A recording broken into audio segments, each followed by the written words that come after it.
Hello. Today I am going to talk about the hungry tide.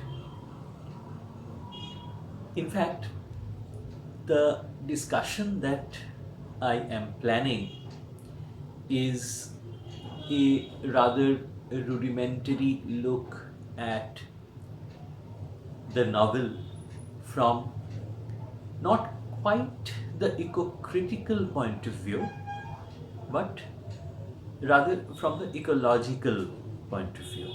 How Amitabh Ghosh is dealing with these ecological issues, and because the novel itself focuses on ecology and related issues, looking at it sometimes becomes automatically eco-critical. So eco-criticism will seep in, I guess, because the discussion would be from, as I have already said, from the ecological issue point of view. And eco-criticism would be not the critical factor here, but how Amitabh Ghosh is being critical of the ecological stance that is being taken. Even now, I mean, the hungry tide has been there for a while now. In fact, we have a sequel.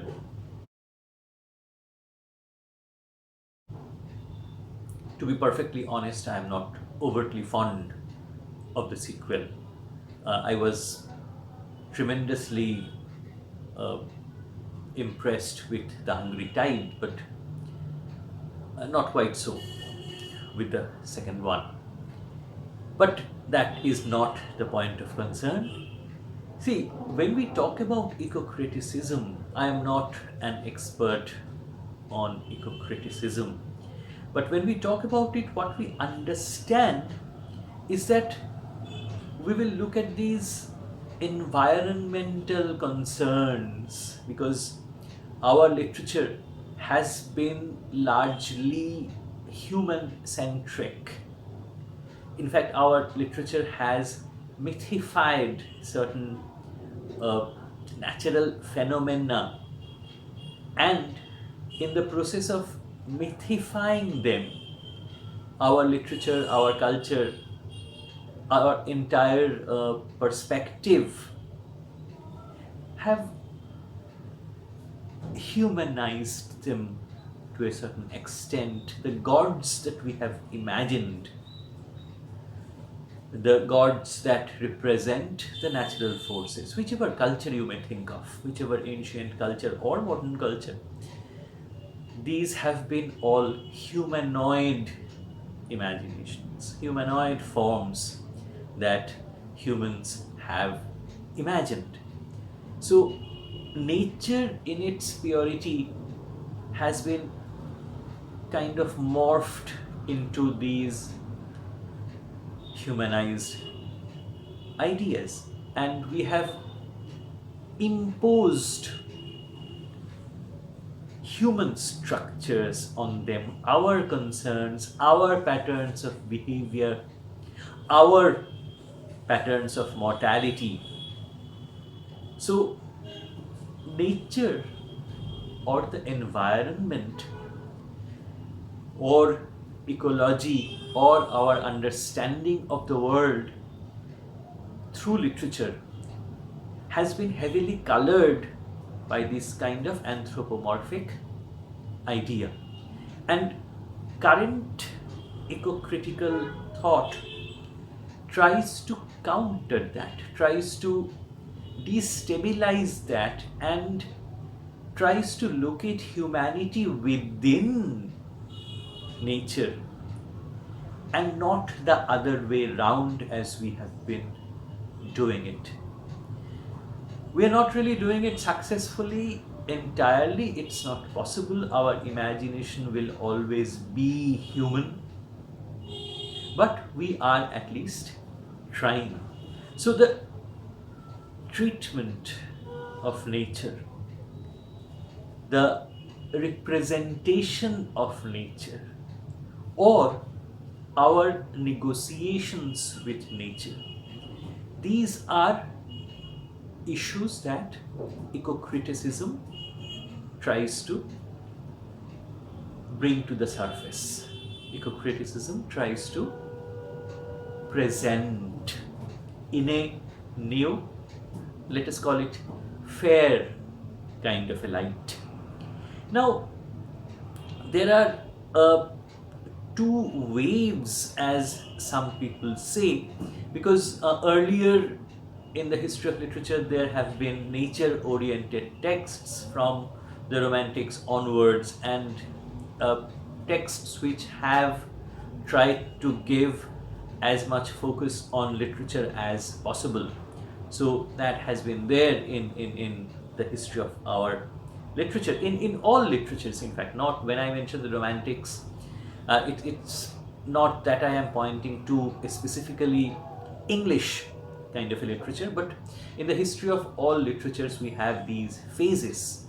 And in the second wave, what we have is nature literature, not literature about nature or not the return to nature kind of a thing, but literature which is consciously dealing with ecological, environmental issues. So the second wave is more modern, more conscious, as I have said, and the second wave is sometimes called the revisionist ecocritical writing, because it is trying to re-envision the entire world, giving due primacy to the issues that humanity had taken for granted. Humanity is still taking them for granted even now. So ecocriticism is only trying to do something. Incidentally, the word came into being in 1978, I think. This essay by William Buckhart, which is called Literature and Ecology, an Experiment in Ecocriticism. So that was basically the first time we have this particular thing. There is a tendency that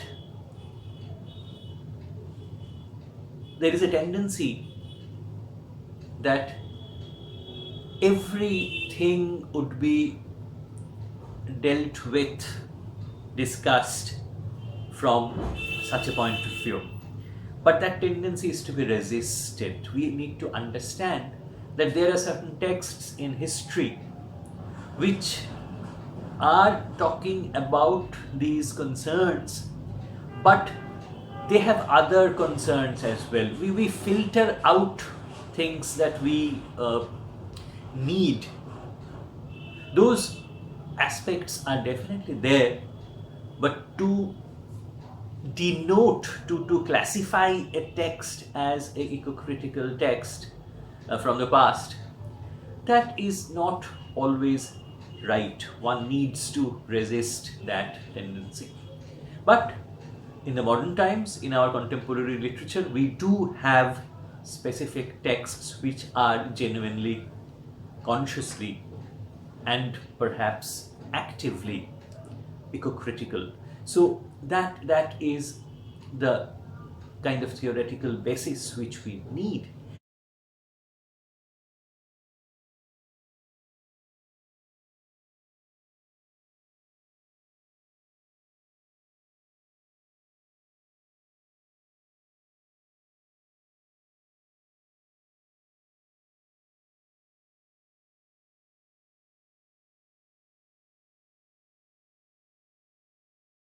And see, what we have done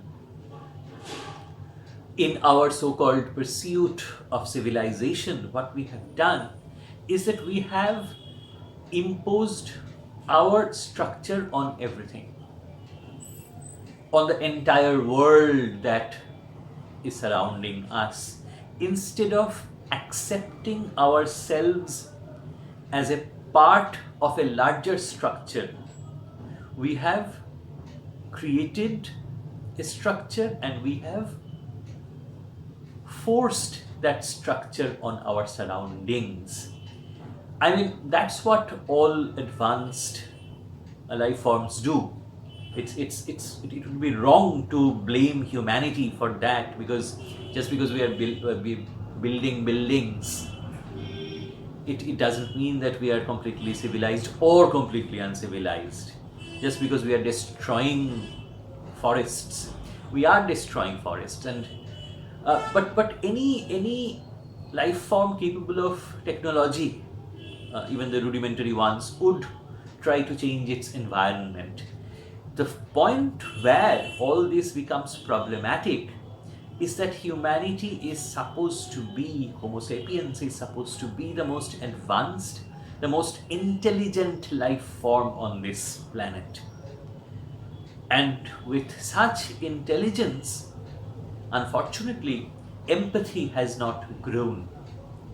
So humanity has thought only of itself. Even now, whenever there is a bomb testing or something like that on the sea, right? Imagine when a nuclear bomb is exploded on an uninhabited island. It affects the entire surrounding area, the entire flora and fauna, and we do not care. When I see all these old Second World War films, there was one with Tom Hanks a few days earlier, which I saw on some OTT, some platform, and it was about some ships, German ships fighting Allied ships, and they were using depth charges, they were using torpedoes, they were just sinking the enemy ships, and we were all kind of cheering away, kind of very happy that the evil Axis power is being defeated. But all the time I kept thinking, what is happening to the fauna and the flora under the sea? Each depth charge, each ship that is sinking is destroying so much of marine life, and we do not care. And I'm not only talking about the soldiers who do not care, the people who are killing each other. I am not only talking about that, but I am talking about us, the audience, the spectators, the readers. We are not thinking in those terms. And that is where ecocritical thought can become very important, because you need to consider everything. You need to remember that humanity is perhaps the only life form on the food chain whose absence will not influence the planet, whose absence will probably make this planet a better place to live for every other life form.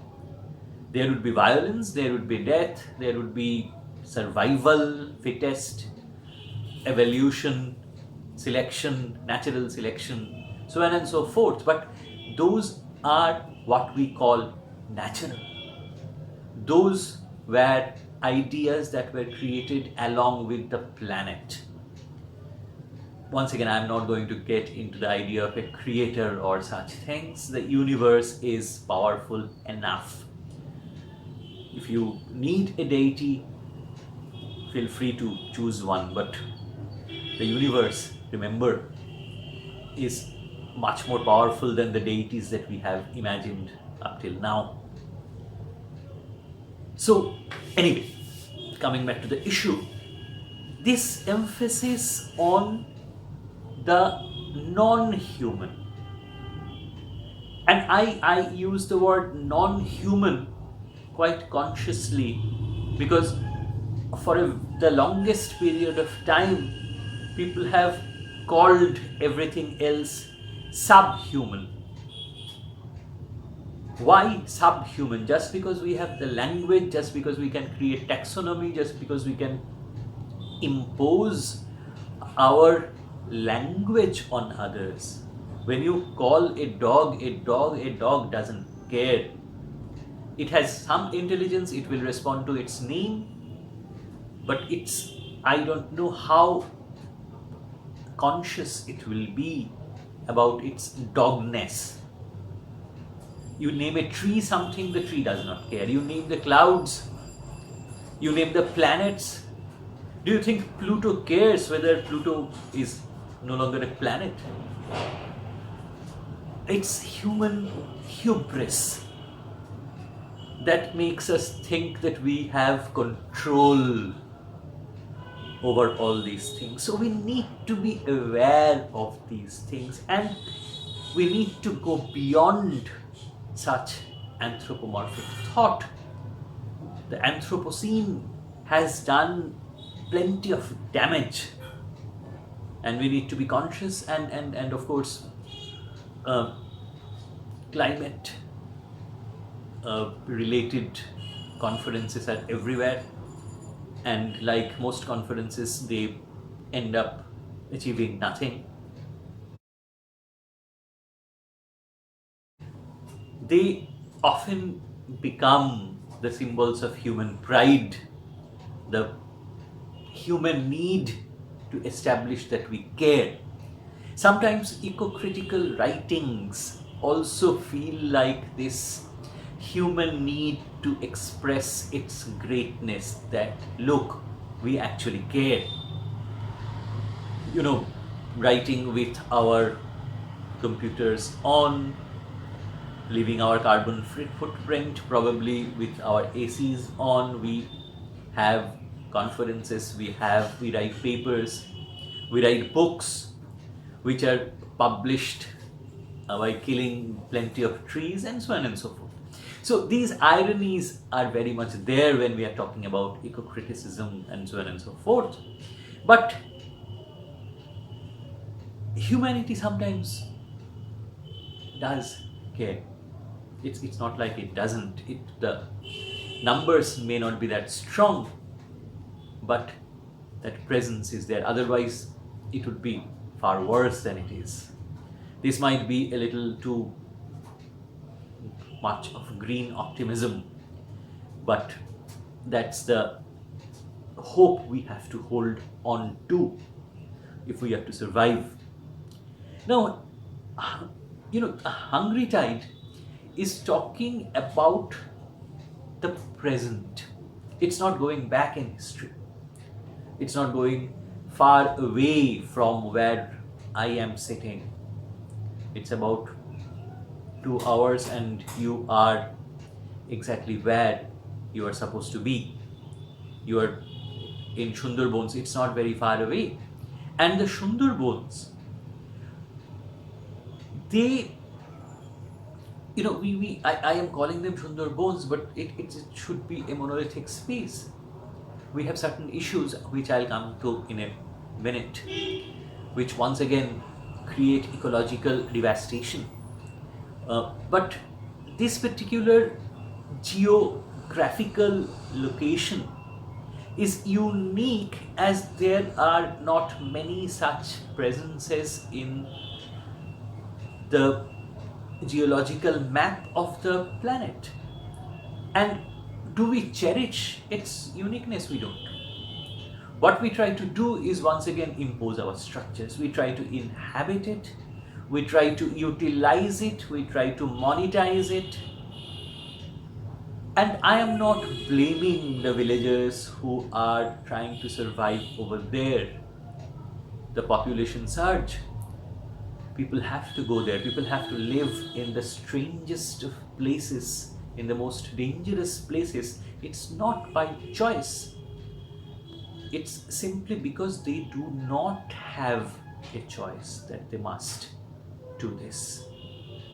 This fascinating ecological space, this fascinating ecology itself is something that we should cherish, but we do not.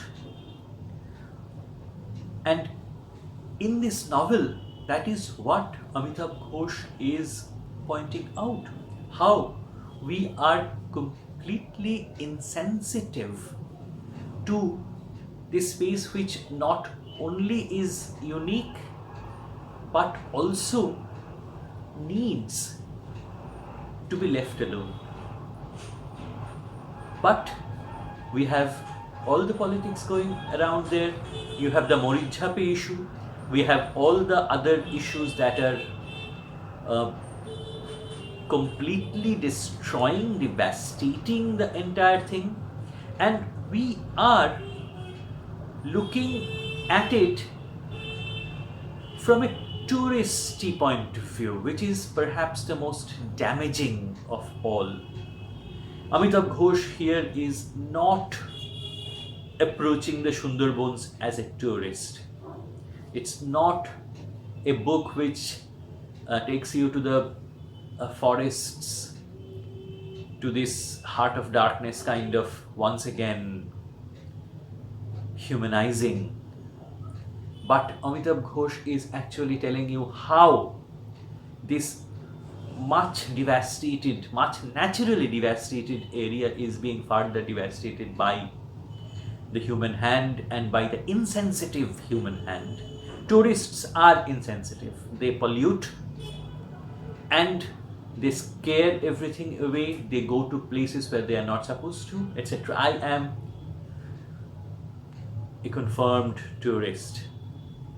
But you need to be aware when you are a tourist. You need to know what you can do, you need to know what you cannot do.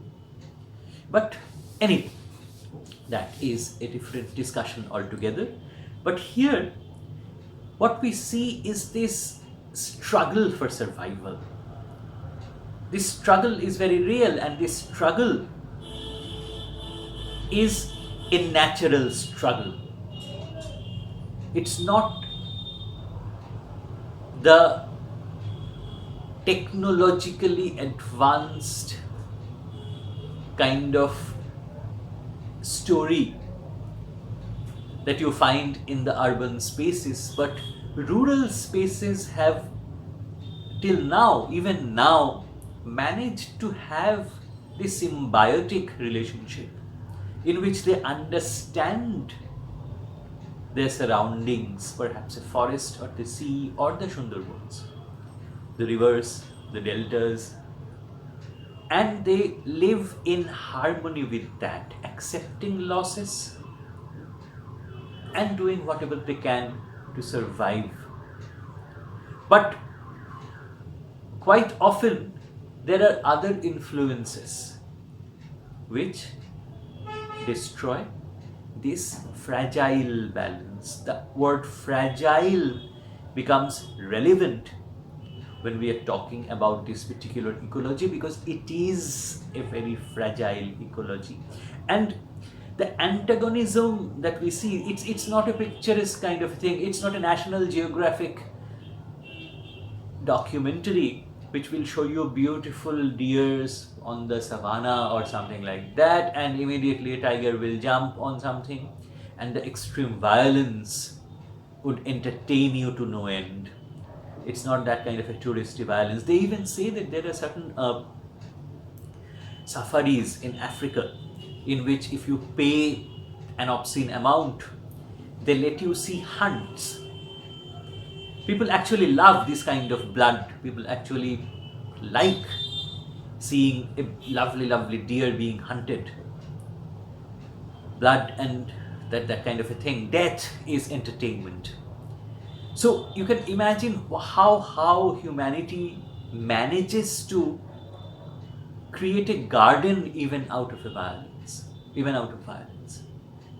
Create this entertainment space, the idea of the garden, the idea of taming the wilderness, that has been a major source in human downfall, let us say. So this antagonism that is not civilized but natural, that antagonism is marketed. And even when we go to Sundarbans as tourists, we'd like to see the crocodiles, we want to see the tiger in its habitat. The tiger perhaps doesn't want to see us. And if it does, then it's not good for our health, let's say. But anyway, this antagonism and see what the antagonism that is imposed when we are talking about Sundarbans is that there is a division, there is an imagined boundary. Because the Sundarban is not one country, two countries. Some of it is in India, some of it is in Bangladesh. And such a demarcation, there is no standard line, and the topography of the Sundarbans changes every day because of the storms, because of the active delta formations, because of the continuous flow of clay that is being carried by the rivers, the deposits that is happening. The map of Sundarban changes, and we try to concretize it. We try to put concrete and construction, and we try to make it more permanent, which it is not supposed to be. It's naturally supposed to be fluid, changing, changeable. That is one of the beauties of this particular region of the planet. But we don't allow it to do so. And these are things that are coming in the hungry tide. When we are talking about the dolphins, the Irrawaddy dolphins are a major factor in the novel.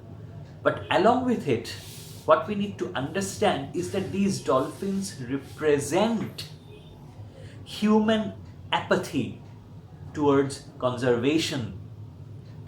You would see that Pia, coming from a far distant land, and Pia is a researcher, academic, she is not an activist, and she has unsavory experiences towards the beginning, and she begins to realize that people are not even aware of the fact that there is this entire species which is being threatened, which is endangered, which will go extinct, and people do not care. To them, it's basically just fish.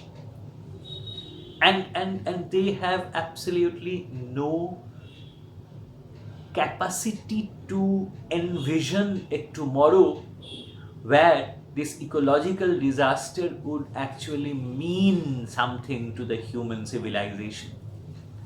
Of course, the corporates will monetize it, but that's a different kind of a discussion once again. But the fact is, humanity does not have the intelligence or understanding of what can happen actually. Average humanity does not. And here we need ecocritical fiction, because nobody is going to read The Great Derangement by Amitabh Ghosh.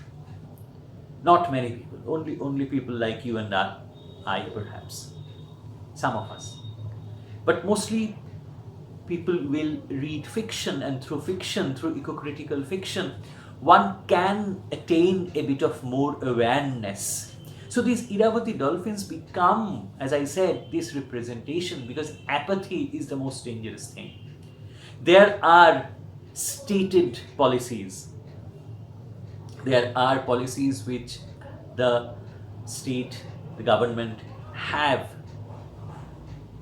taken. They have provided rules, etc. But there is not enough infrastructure to enforce them. And the fact that we have to enforce them says a lot about human nature. We are not naturally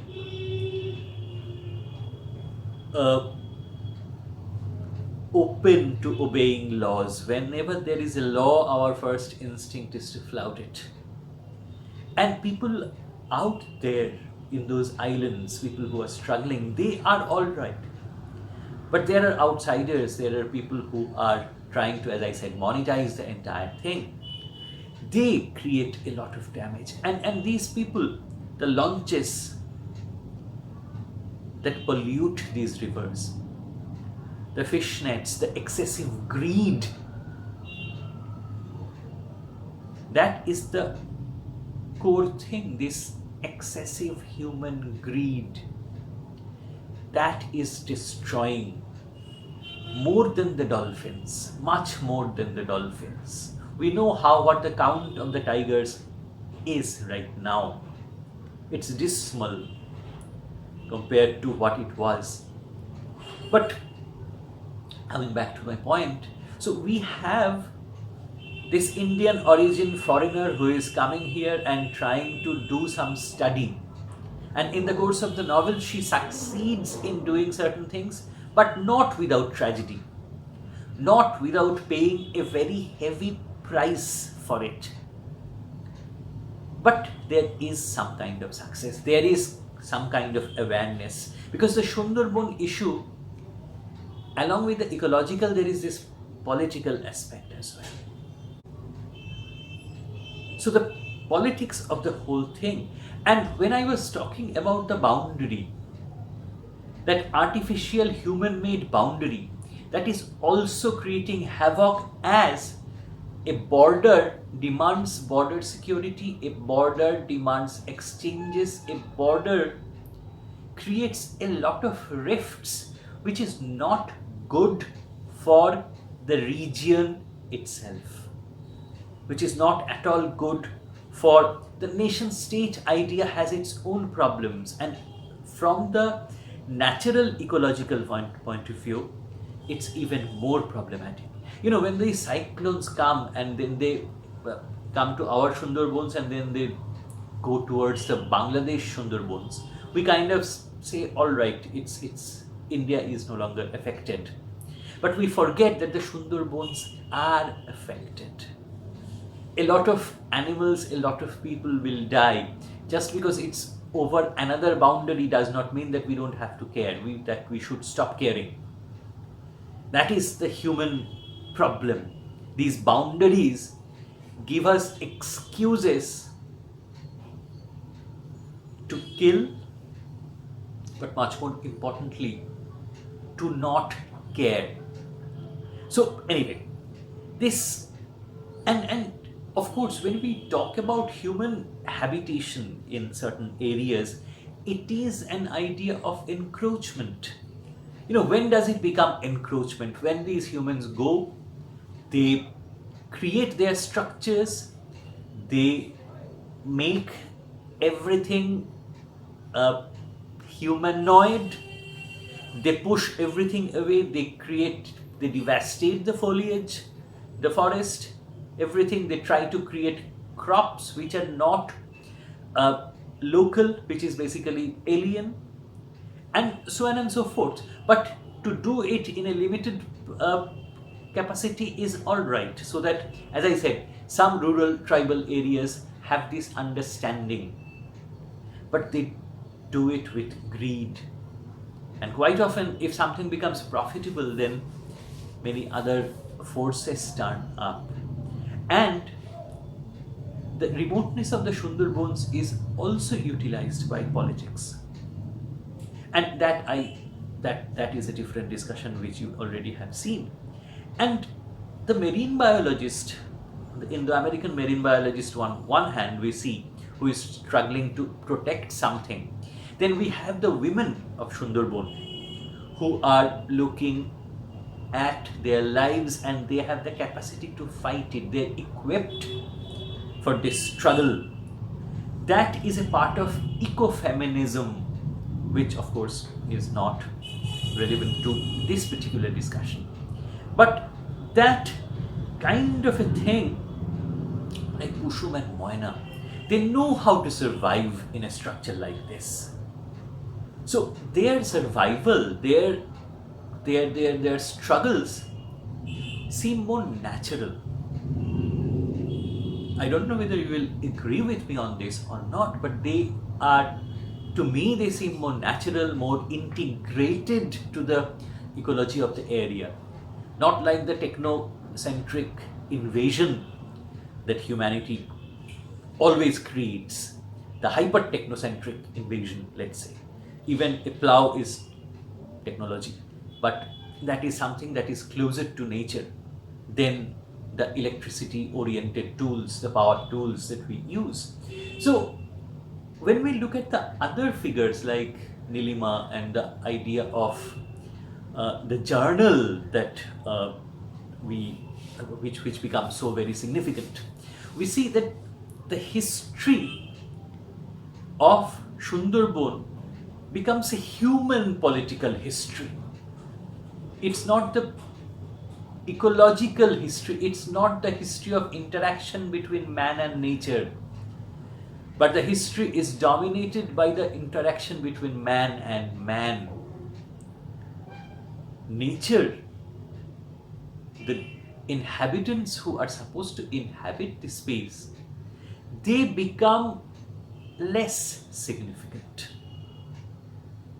Whereas this man versus man, as always, becomes significant, and the horrifying accounts that we have of man doing things to man kind of offsets this idea that if man can do that to man, man can do anything to what it perceives as subhuman.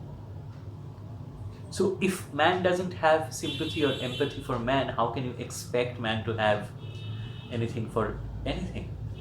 So this human idea of manipulating everything, utilizing everything, which is the Victorian, post-Victorian idea, where the moment the entire technological revolution is beginning, the industrial revolution is beginning, we have this idea of utility, and everything becomes a utility, even nature becomes something to utilize. So all these ideas, the cyclone that comes in, it does not only give the novel this climactic event which will create the resolution, but it also gives the novel a very necessary part of Sundarban life, this huge storm which is basically an annual event for the locals. They know how to survive, they do not always survive, but we don't really care. The most of the world will look at the televisions and see people standing in, a knee deep or even waist deep water, even chest deep water, and we will kind of sign checks and give them relief, give them to relief funds, and that would be it. We will not be aware of what exactly is happening. We will not be aware of the human damage that comes with ecological damage, because these two ideas are integrated. I will end this discussion by saying, I started by talking about some myths, how gods are being humanized, but along with that, in this humanization, in this mythification, there is an ecological awareness which is very strange, which we are flouting now. The moment you think about the Bono Bibi and the Dokhin Rai ideas, you see how ecological awareness, how the idea of respect for nature has been integrated within local religious lore. That integration is vital. That idea of respect is vital. When you go from the urban space to the rural space, you go without that respect. Our policymakers are mostly from the urban space.